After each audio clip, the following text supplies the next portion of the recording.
23 Kurono TV jabarani ɲamadabaw an b'a fɔ ye ko aw ni ɲankuma bi sɔgɔmada in na a b'aw ka jabarani mandi ale ɲɛma an ye an yɛrɛ sɔrɔ Sanougou 1 ale kɔnɔna la bi sɔgɔmada in na olu ka quartier la an ɲɛ bɛ école belebeleba la école min tiɲɛ yɛrɛ la ni a kuma tɛ kɛ école in yɛrɛ tɔgɔ complexe Karija Kone complexe Karija Kone ale bɛ Sanougou 1 kɔnɔ an bɛ fɛ ka ɲininkali sɛmɛ a quartier sigibaga dɔ la école in a sigiru ka quartier la ani sisan a bɛ waati joli bɔ ani a ye nafa min lase olu quartier kɔnɔ mɔgɔw ma n balimakɛ ni sɔgɔma ama resra somɔgɔw bɛ mɔgɔw bɛ i tɔgɔ ni jamu Ousmane Berté sɔgɔmada in na an sera aw ka quartier la an ɲɛ bɛ école belebeleba de la aw ka quartier kɔnɔna la an bɛ fɛ k'a dɔn ni école in bɛ aw ka quartier la ani sisan a bɛ waati joli bɔ bon a bɛ waati dɔɔni bɔ a bɛ ɲini ka san 3 ɲɔgɔn bɔ école in jɔli aw ka sigida yɛrɛ la a ye nafa jumɛn de lase aw ma a ye nafa ba lase an ma a ye ji d'an ma ka pɔn jɔ ka d'an ma an ka denmisɛnninw bɛ kalan k'a kɔnɔ an ma gɛlɛya si sɔrɔ a la bon n'a fɔra école ka jan anw na bon nin le ka sɔrɔ an na yan awɔ i ko sisan k'a ye ji d'aw ma ka pɔn d'aw ma an bɛ fɛ k'a dɔn jɔn ye ji di aw ma ka pɔn d'aw ma école-sotigi tɔgɔ Bakari Jara d'accord ni y'a faamu a bɛ yan nɔ a san 3 filɛ san 3 in kɔnɔna la a ye nisɔndiya lase aw ma i y'a fɔ aw tun bɛ bɔ yan nɔ ka taa école la fan jumɛn de fɛ yanni ni école ka jɔ an bɛ bɔ yan ka taa fo goudron da la gouvernement na an bɛ bɔ yan ka taa denmisɛnninw bɛ taama ka taa ni san finna don min o bɛ to yan yɔrɔ ka jan kɔtigɛ bɛ dɔw t'a la o fana bɛ sigi yan o tɛ taa kalan na bon nin na sisan o bɛɛ bɛ taa école la awɔ d'accord e bɛ welekan jumɛn de fɔ k'a ɲɛsin denmansaw ma kɛrɛnkɛrɛnnenya la komi école ta kɛra sisan minnu m'u den tɔgɔ sɛbɛn awɔ ne kɔni b'a ɲini o bɛɛ lajɛlen ma o ka n'o den tɔgɔ sɛbɛn école na o ye ne ka hakilina ye kalan bɛ yen o bɛ ka kalan kɛ a ɲɛ ma awɔ a diyara n ye kosɛbɛ an b'i fo ko min na i sɔnna k'an ka ɲininkali k'o jaabi an filɛbagaw ni an ɲamadabagaw bi sɔgɔmada in na an bɛ complexe scolaire Karija Kone an bɛ ale da la toujours an balimamuso dɔ b'an bolokɔrɔ bɛɛ lajɛlen b'a dɔn k'a fɔ ko bibi na n'i ye muso kelen kalan i ye jamana kuturu de kalan i ye kabila kalan i ye dukuturu kalan jamana tɛ jɔ ni musow tɛ n'i ko k'i bɛ don diɲɛ ko o ko la f'i ka muso i k'olu sen don a la ne ba i ni sɔgɔma nse somɔgɔw i tɔgɔ ni jamu Ɲɛba Jara école min b'aw ka quartier la bi n'o ye Bakari Jara ale ka école ye an bɛ fɛ k'a dɔn école in yɛrɛ nali sigida la a ye nisɔndiya jumɛn de lase e yɛrɛ ma en tant que femme i ye muso de a ye nisɔndiya belebele lase an ma an ka denmisɛnninw bɛ kalan kɛ wa kalan bɛ yen fɛnɛ o bɛ kalan kɛ yɛrɛ de o bɛ kalan kɛ awɔ d'accord e den b'a école la awɔ n ka den 2 bɛ yen n yɛrɛ bɛ ka taa cɛmannin ne nɔfɛ jardin na ale bɛ jardin de la d'accord o la n bɛ fɛ i ka dugawu don Bakari Jara yɛrɛ ye puisque nin ɲɔgɔnna bɛ sɔrɔ yɔrɔ yɔrɔ la quartier o quartier la vi aw ka quartier in bɛ wo kɔnɔ cogo min na tiɲɛna a tigi ni foli ka kan o ye tiɲɛ an b'a fɔ ala ka gɛrɛsɛgɛw fɔ ni ala ka laɲiniw sabati ala ka sijan ni kɛnɛya labanko ɲuman d'a ma ala k'a fanga se a ka dɔwɛrɛ jɔ tuguni min ka ca ni nin ye inchallah an bɛ dugawu kɛ o diyara an ye merci beaucoup n'est-ce pas u bɛ kalan kɛ yɛrɛ o diyara an ye kosɛbɛ complexe scolaire Karija Kone Sanougou 1 toujours an b'ale da la an bɛna ɲininkali tinkɔ denmansa dɔ la ne ba i ni sɔgɔma n tɛ somɔgɔw i tɔgɔ ni jamu ne tɔgɔ Bintu Jabate an ɲɛ b'a la denmisɛnninw b'i ɲɛfɛ dɔw fana bɛ moto kɔfɛ école in yɛrɛ a jɔli aw ka sigida la an bɛ fɛ k'a dɔn a ye nisɔndiya min lase e yɛrɛ ma parce que ni muso den kɔni n'a kalanna ka ban dɔrɔn muso bɛ lafiya donc a ye nisɔndiya min lase ma an bɛ fɛ i k'o fɔ an ye tiɲɛna école in jɔra a ye ne nisɔndiya kosɛbɛ parce que ne ka denmisɛnninw donna a la o puis fɛnɛ kalan b'a la courage b'u la u b'u la nɛgɛ ni yɛrɛ ye jardin denmisɛnninw de ye donc an bɛ n'o bila o fɛ yan baasi t'u sɔrɔ u b'u nɛgɛ u b'u hakili to a la donc o kɔni ye ne content kosɛbɛ donc ne b'u fo k'u barikada hali bi ala k'u mɛn an kɔrɔ o kɔni folikan ne bɛ ne fɛ ka f'u ye o diyara an ye kosɛbɛ an bɛ fo kun min na i sɔnna k'an ka ɲininkali yɛrɛ jaabi merci ok n balimamuso i ni sɔgɔma C'est somɔgɔw. E tɔgɔ n'i jamu? Ne tɔgɔ ye Awa Jamteni. Awa Jamtene, sɔgɔmada in na i bɛ complexe scolaire Karija Kone ale da la.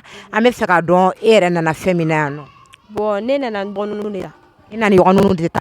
U bɛ école de la ou bien u bɛ jardin na? Bon kelen bɛ jardin na, fila bɛ 8e na, kelen bɛ 2e année la. I bɛ se k'a fɔ an ye i bɔra quartier min na ka na Sanibugu kɔnɔna la yan? Bon ne bɛ bɔ Sanibugu 1 extension kɛrɛfɛ, doyen cour fanfɛla fɛ. Doyen cour fanfɛ. Mais école t'o yɔrɔ la?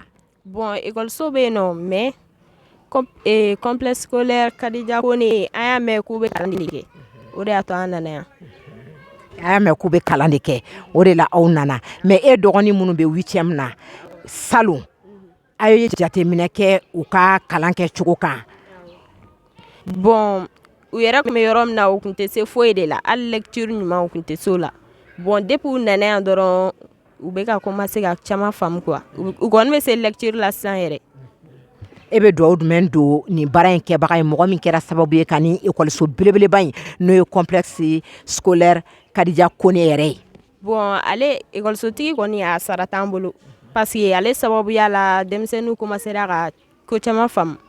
Bon an kɔni bɛ dugawu don Ala ka tigɛ mɛn a ka baara la. Merci, a diyara an ye. Ok, n balimakɛ i ni sɔgɔma. Voilà, an b'a ni sɔgɔma. I tɔgɔ n'i jamu? Ne tɔgɔ Odu Traoré, je suis généraliste. J'enseigne ici au complexe scolaire Kadija Kone. Et cours de Kadija Kone là, 3e année là. Donc ici, on a les jardins, le premier cycle et le second cycle. Parce que les jardins, où il y a fitinou, l'école de fitinou. Donc premier cycle, quand tu as première année, il faut que tu aies la classique cononton au fana bébé. Yeah. Donc, bon, si vous voulez, donc, je vais détailler, on a dit, prix qu'on nous fait, voilà. Prix nous fait, nous, donc, jardin, où l'inscription 5 000, et mensualité, là, on a 5 000. Donc, premier skill, là, c'est ça, quand tu as première année, là, quand tu as la 6e année, pour le moment, on est à 6 000. Yeah, 6 000 €. Donc, second skill, donc, oui, 7e, 8e, 7 000. Et 9e année, on est pour le moment à 8 000 francs CFA. Voilà, donc en ce qui concerne maintenant pédagogiquement, bon, vraiment pour le moment, vraiment ça va. Donc à quand au position là quoi. En même temps, personnel au niveau là, vraiment on remercie le promoteur Bakary Diarra, vraiment à Nisson Dialembalo, vraiment à Morona Bissaka Barake. Morona Bissaka Barake, Mouna, le personnel qui travaille ici, vraiment on est satisfaisant. Tout le personnel est inscrit au niveau de l'INPS. Donc vraiment c'est un grand pas.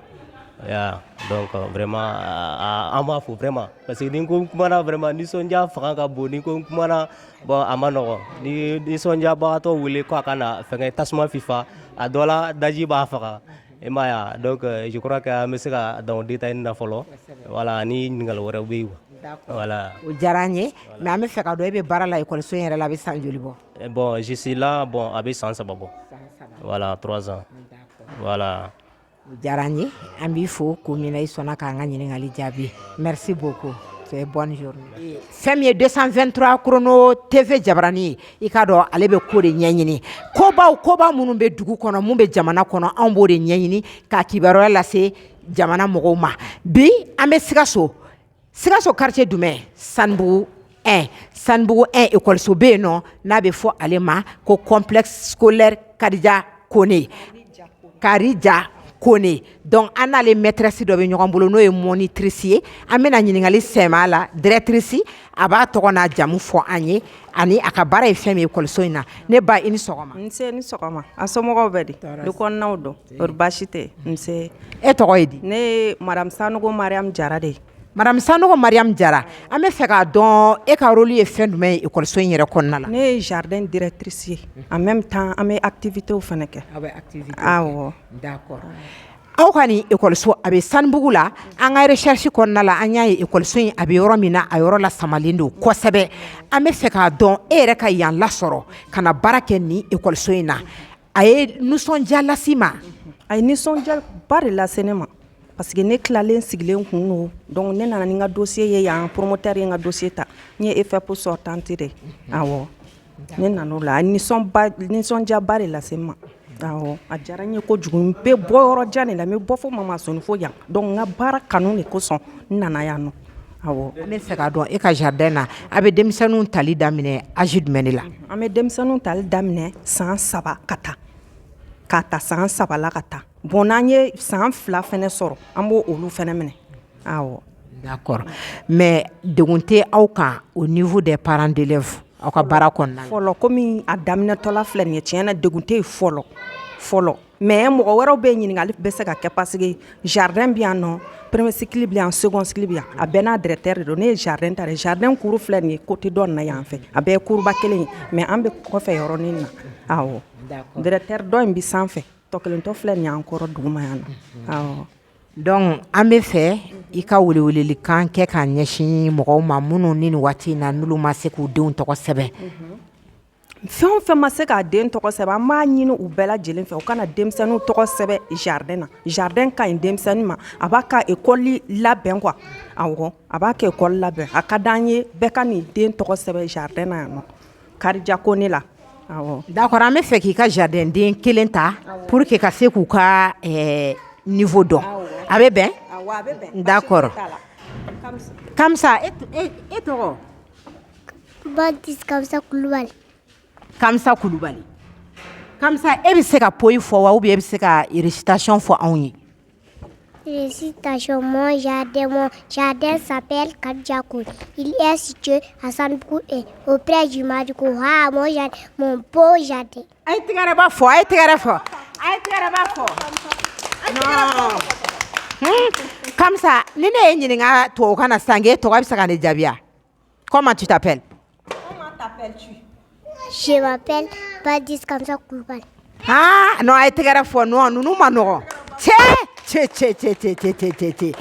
an filɛbagaw aw yɛrɛ ɲɛ b'a la dɛ n y'o de fɔ n ko kow bɛ kɛ jamana kɔnɔ mais kobaw de man teli ka caya an n'an ka jardin directrice o de tun bɛ ɲɔgɔn bolo madame Sanogo donc Mariam Jara an b'a f'i ye i Sanogo i Jara merci ala k'i bolo m'i ka baara la Seydou Jabate nin waati in na an bɛ complexe scolaire Karijatu Kone an bɛ ale établissement yɛrɛ da la an bɛ fɛ k'a dɔn ni école in yɛrɛ a nali aw ka sigida la a ye nisɔndiya min lase aw sigida kɔnɔ jeunes yɛrɛ ma tiɲɛna a ye nisɔndiyaba de lase an ma kosɛbɛ o ye pɔnba jɔ ka d'an ma bon ka ji lase an ma yan sigida kɔnɔ o diyara an ye kosɛbɛ o diyara ye kosɛbɛ d'accord mais e bɛ mun de sɔrɔ k'a fɔ sigida mɔgɔ tɔw bɛɛ lajɛlen minnu n'u y'a dɔn u denw tɔgɔ ma sɛbɛn école la tiɲɛna ne kɔni tɛ mɔgɔ dɔn min bɛ se k'a fɔ ale den tɔgɔ ma sɛbɛn école la donc sigida mɔgɔ bɛ den bɛ école in na tiɲɛna o mɔgɔ caman ka den b'a la o mɔgɔ camanba yɛrɛ de bɛ yan o ka den b'a la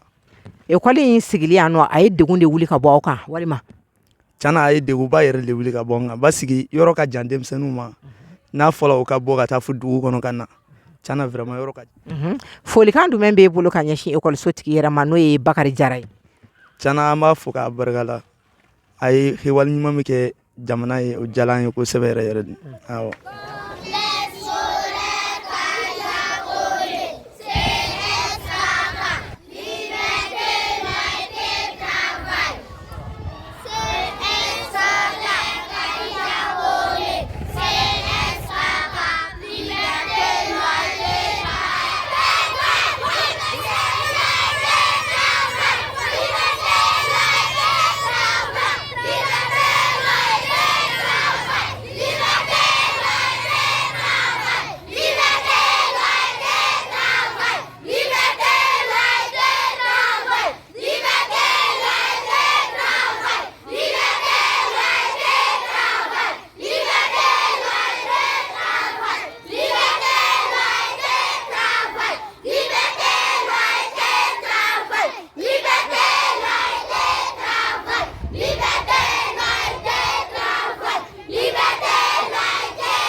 Merci beaucoup. Merci.